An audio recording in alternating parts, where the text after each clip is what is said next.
Les deux passages que nous allons lire se situent dans l'histoire de Jacob. Alors juste pour un tout petit peu situer les éléments, Jacob a dû fuir sa famille, j'en parlerai tout à l'heure, et puis il est resté longtemps en Mésopotamie et il revient. Et donc les deux épisodes sont sur le chemin, la première fois à l'aller, et le deuxième épisode sur le chemin du retour. Donc le premier passage se trouve en Genèse 28, et je vais lire les versets 10 à 22. Donc Genèse 28, 10 à 22. Jacob quitta Beersheba pour se rendre à Charan. Il s'installa pour la nuit là où le coucher du soleil l'avait surpris. Il prit une pierre pour la mettre sous sa tête et se coucha en ce lieu. Il fit un rêve. Une échelle était dressée sur la terre et son sommet atteignait les cieux. Des anges de Dieu y montaient et y descendaient. Le Seigneur se tenait devant elle et disait à Jacob, « Je suis le Seigneur, le Dieu de ton grand-père Abraham et le Dieu d'Isaac. La terre où tu es couché, je la donnerai à toi et à tes descendants. Tes descendants seront aussi nombreux que les grains de poussière du sol. Vous étendrez votre territoire vers l'ouest et vers l'est, vers le nord et vers le sud. À travers toi et tous tes descendants, toutes les familles de la terre seront bénies. Je suis avec toi et je te protégerai partout où tu iras, et je te ramènerai dans ce pays. Je ne t'abandonnerai pas. Je ferai tout ce que je t'ai promis. » Jacob s'éveilla et dit, « Vraiment, le Seigneur est dans ce lieu-ci, mais je ne le savais pas. » Il eut peur et déclara, « Comme ce lieu est redoutable, c'est vraiment la maison de Dieu et la porte des cieux. » Il se leva tôt, il prit la pierre qui était sous sa tête, l'adressa comme une stèle et versa de l'huile en onction sur son sommet. Il appela ce lieu Béthel, ce qui veut dire maison de Dieu. Auparavant, le nom de la localité était Luz. Jacob prononça ce vœu. « Si le Seigneur est avec moi et me protège sur ma route, s'il me donne de quoi manger et m'habiller, si je reviens sain et sauf chez mon Père, alors le Seigneur sera mon Dieu. Cette pierre que j'ai dressée comme une stèle sera une maison de Dieu, et c'est à lui que je donnerai le 10e de tout ce qu'il m'accordera. » Après ça, beaucoup de péripéties pour Jacob. Et puis, vient le temps du retour en Genèse 32, les versets 23 à 33. Genèse 32, 23 à 33. Au cours de la nuit, Jacob se leva, prit ses 2 femmes, ses 2 servantes et ses 11 enfants. Il leur fit traverser le torrent de Yabok avec tout ce qu'il possédait. Il resta seul et quelqu'un lutta avec lui jusqu'à l'aurore. Quand ce dernier vit qu'il ne pouvait avoir l'avantage sur Jacob dans cette lutte, il le frappa à l'articulation de la hanche, et celle-ci se déboîta. Il dit alors, « Laisse-moi partir, car voici l'aurore. Je ne te laisserai pas partir si tu ne me bénis pas, » répliqua Jacob. L'autre demanda, « Comment t'appelles-tu » ? Jacob, répondit-il. L'autre reprit, « On ne t'appellera plus Jacob, mais Israël, car tu as lutté avec Dieu et avec des hommes, et tu as eu l'avantage. » Jacob demanda, « Dis-moi donc, quel est ton nom » ? « Pourquoi me demandes-tu mon nom » répondit-il. Là même, il bénit Jacob. Celui-ci déclara, « J'ai vu Dieu face à face, et j'ai eu la vie sauve. » C'est pourquoi il nomma cet endroit Pénuel, ce qui veut dire « face de Dieu ». Le soleil se levait quand Jacob traversa le torrent de Pénuel. Il boitait à cause de sa hanche. Aujourd'hui encore, les Israélites ne mangent pas le muscle de la cuisse qui est à l'articulation de la hanche parce que Jacob a été blessé à ce muscle. Ce matin, je voudrais vous parler un gros défaut que j'ai. En disant cela, je suis certain qu'il y en a plusieurs d'entre vous qui pensent « oui, mais lequel ?» Et vous auriez raison, j'en ai plus d'un. Je suis moi-même incapable de les compter. Mais, comme on dit, chaque jour suffit sa peine, donc on va se limiter à seulement un pour aujourd'hui. Je ne pense pas que j'arriverai à faire plus. Je n'aime pas perdre le contrôle de la situation. Et à cause de cela, je dépense une grande énergie, une bien trop grande énergie, pour m'assurer que tout se passera comme je l'entends. Et avec ce défaut vient toujours son corollaire, l'inquiétude de ce qui va arriver. Cette inquiétude qui pousse à agir parfois jusqu'à la déraison. Alors cela ne me rassure pas vraiment, mais je constate que je suis loin d'être le seul avec ce défaut.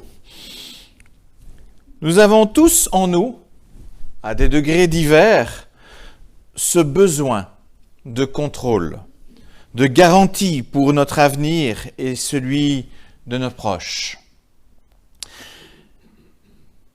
C'est une manifestation visible de notre manque de confiance en Dieu, qui débouche sur des craintes. À cause du péché, une distance s'est imposée entre nous et notre Créateur. Et de ce fait, on cherche à compenser cette distance, cette absence par nos propres moyens, nos propres forces. Et pourtant, cela n'apaise en fait jamais nos craintes les plus profondes. Il existe pourtant bien une solution. Une solution que je vous propose de découvrir à travers ces deux moments clés de la vie de Jacob.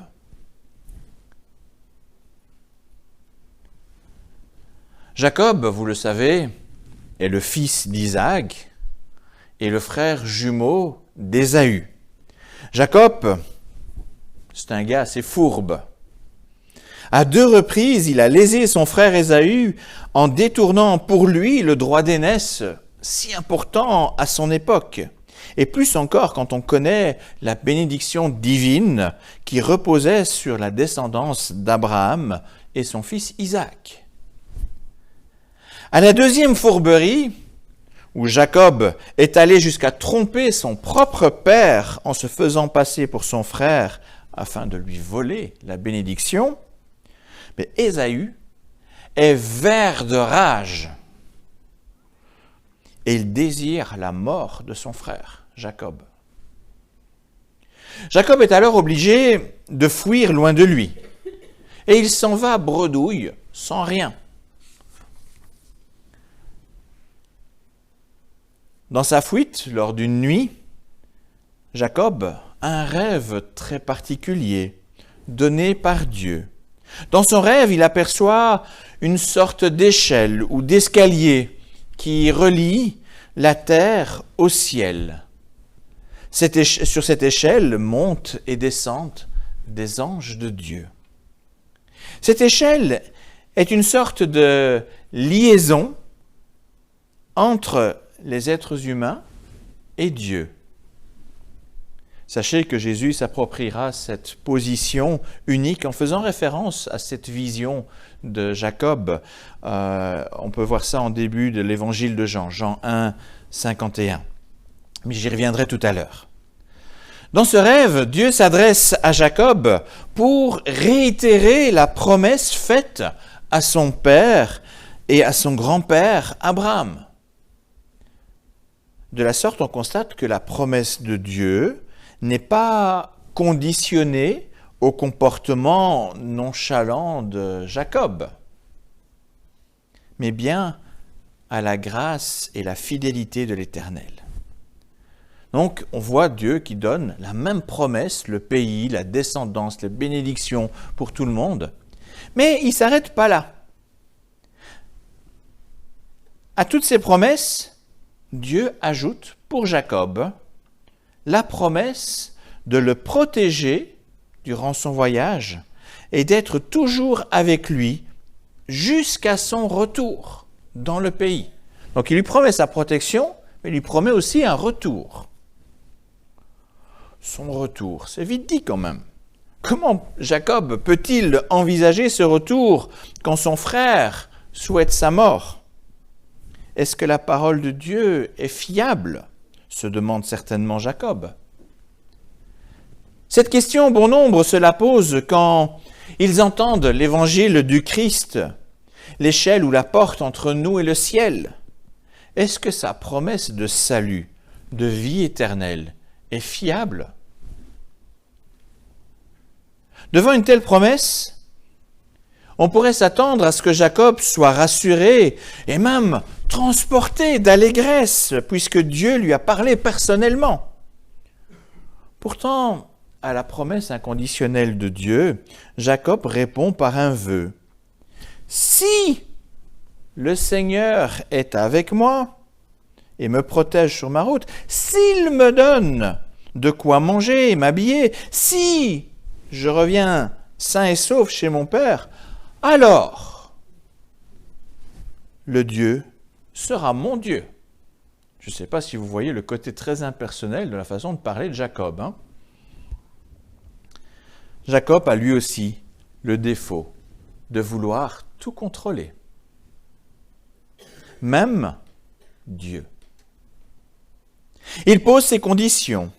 À l'amour inconditionnel de Dieu, du Dieu de son père et de son grand-père, il envisage seulement une relation conditionnelle. En d'autres mots, il dit à Dieu, « Écoute, je vais d'abord observer si tu es fiable avant d'aller un peu plus loin avec toi, de m'engager avec toi. » Jacob est incapable de lâcher prise devant Dieu, de lâcher son destin dans les mains de Dieu.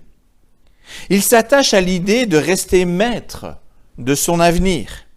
Il consent seulement à élever une pierre en guise de stèle pour marquer le lieu où, voilà, il sait que Dieu était là. Et il a fait ce vœu avec ses conditions. Aujourd'hui, beaucoup de chrétiens ont érigé une stèle dans leur vie au moment de leur conversion. Ils ont entendu les magnifiques promesses de salut en Dieu, en Christ, et d'accès au ciel par cette même échelle de Jacob. Pourtant, ils répondent comme Jacob avec leurs conditions. « Ok Seigneur, tu peux entrer éventuellement dans ma vie, mais j'attends de toi des actes tangibles qui me diront si je peux continuer avec toi et te faire confiance pour mon avenir. » On a aussi ces conditions parfois avec Dieu. On veut rester dans le contrôle et non dans l'abandon de soi pour l'amour inconditionnel de Dieu. Le cœur n'est pas serein et il garde toujours des doutes.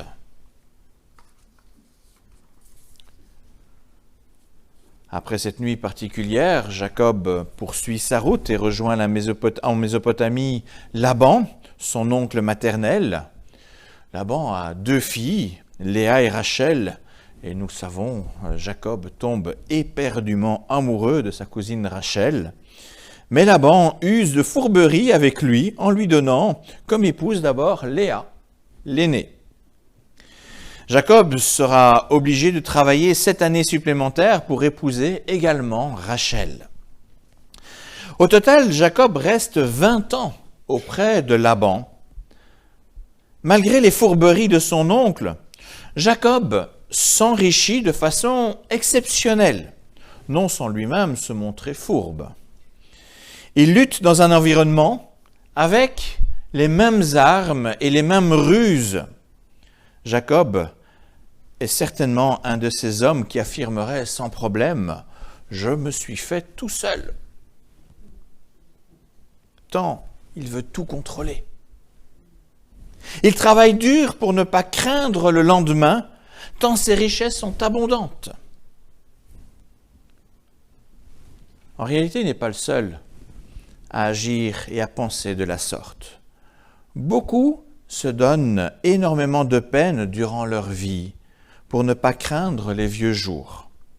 Et pourtant, malgré tous les efforts, malgré une prise de contrôle totale sur leur vie et les luttes endurées, il reste malgré tout des craintes au fond du cœur. Or, qui peut ajouter un seul jour à sa vie par ses craintes ? Personne. Nous vivons donc dans l'illusion qu'on peut tout contrôler. Mais plus on s'approche de la mort, de sa mort, plus on se rend compte en fait que la vie nous échappe.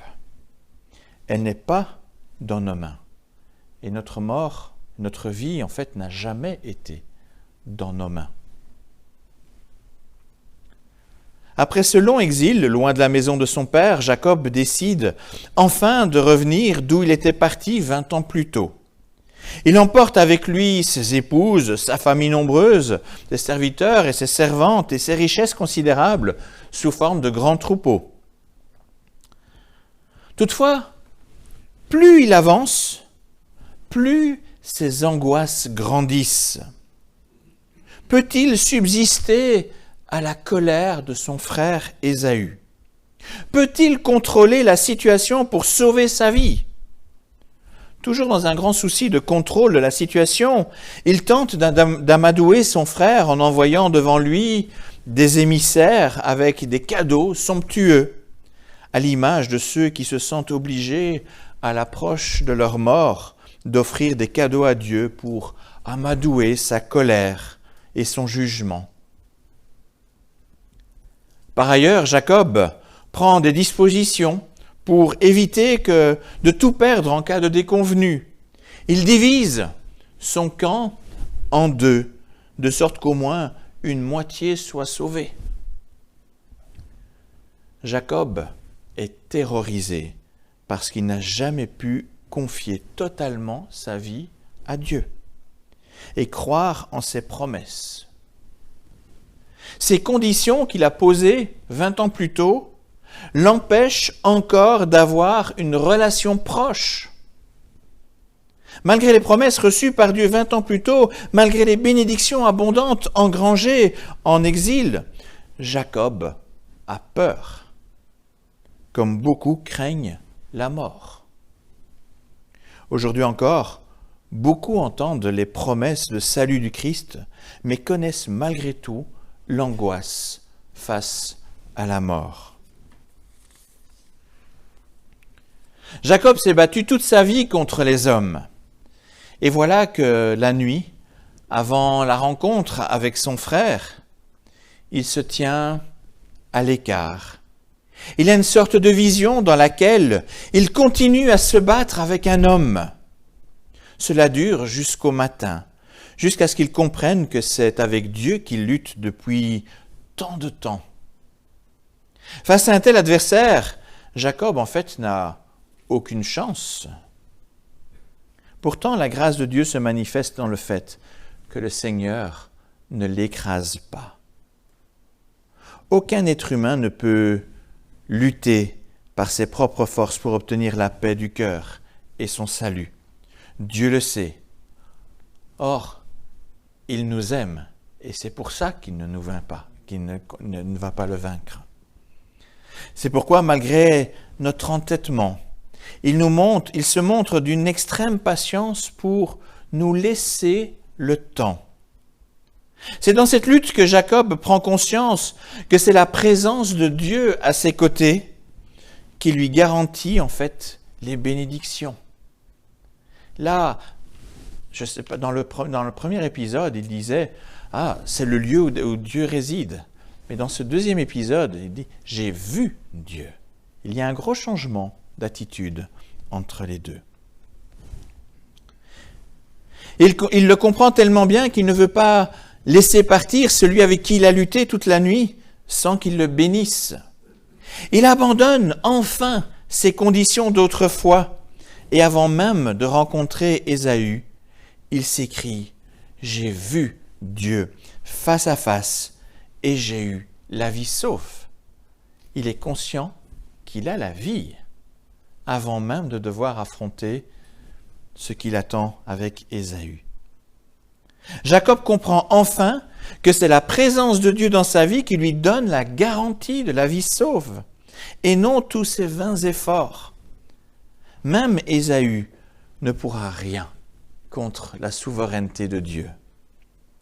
À l'issue de cette ultime lutte, Jacob reçoit un nouveau nom, Israël, nom qui vient de Sra en hébreu, qui signifie « tu as lutté », et « El » qui signifie « avec Dieu ». Israël, tu as lutté avec Dieu. Après cette nuit incroyable, Jacob a enfin compris qui est le Dieu de son père Isaac et de son grand-père Abraham, et combien ses promesses sont prodigieuses et totalement imméritées. Et à partir de ce moment-là, Dieu devient désormais aussi le Dieu de Jacob, comme on ne voit jamais Dieu de Jacob avant cet épisode de Genèse 32. Ce n'est qu'après qu'on voit apparaître ce titre-là. Car ce dernier, parce que Jacob l'a véritablement accepté dans sa vie. C'était plus « si tu es Dieu et que tu fais ça », non, tu es mon Dieu maintenant. Jacob a désormais le cœur en paix. Il ne craint plus le face-à-face avec son passé en rencontrant son frère Ésaü, car enfin il a compris que sa vie ne dépend pas de lui, mais bien de la présence de Dieu à ses côtés. Et cela se confirme dans la suite de l'histoire.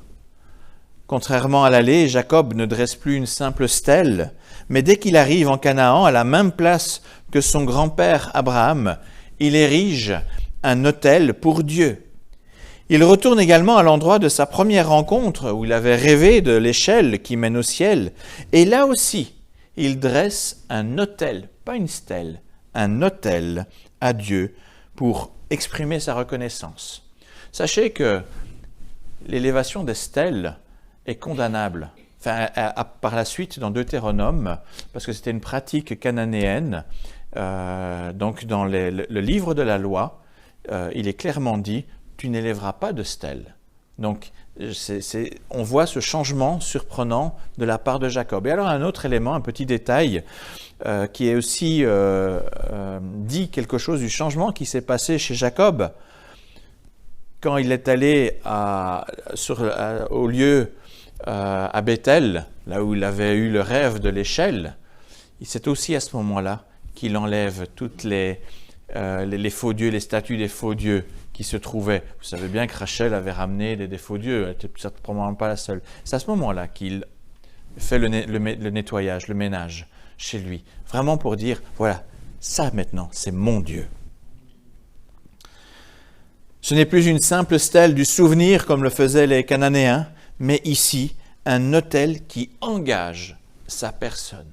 Il veut vraiment louer le Seigneur, le remercier, lui faire monter ce parfum jusqu'au ciel. Alors les luttes et les craintes de Jacob ne nous sont pas si étrangères, pas si lointaines. Beaucoup, en fait, les expérimentent encore dans leur vie, surtout à l'approche de moments où ils savent bien qu'ils n'auront pas le contrôle, comme c'est le cas avec la mort. Les luttes ont peut-être été très longues. Il n'est pourtant jamais trop tard pour comprendre qu'elles n'offrent aucune paix à notre esprit. La véritable paix ne peut venir qu'en comprenant que c'est la présence de Dieu à nos côtés qui est source de bénédiction et de paix. Nous cesserons de lutter et nous serons libérés de nos craintes qu'en vivant pleinement la présence de Dieu dans notre vie. Sa présence, c'est tout ce qui doit compter pour nous. Vous vous rappelez, il y a 2 semaines, je vous ai parlé de l'importance d'avoir une maison accueillante pour l'esprit, cette présence de Dieu. c'est parce que c'est cette présence qui va vraiment nous donner cette paix, qui nous permettra d'aller de l'avant sans crainte, même par rapport à la mort terrestre. Si Jésus est allé jusque dans le séjour des morts, c'est justement pour être à nos côtés, pour nous faire monter l'échelle qui se dresse jusqu'au ciel.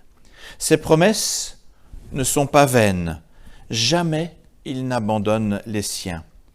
Et notre seul souci à nous faire est de toujours désirer sa présence à nos côtés, à chérir la présence de l'Esprit de Dieu en nous, qui est justement le gage de notre salut. Dieu a déjà réglé pour nous les problèmes comme Ésaü. Par sa mort et sa résurrection, Christ a vaincu celui qui voulait notre mort. En lui, nous recevons dès à présent la paix, tant désirée. C'est là le magnifique cadeau de grâce que Dieu offre à ceux qu'il a choisis comme Jacob pour être membres de son peuple. Alors en guise d'autel, puissions-nous vraiment rendre gloire à notre Dieu qui est à nos côtés. Amen.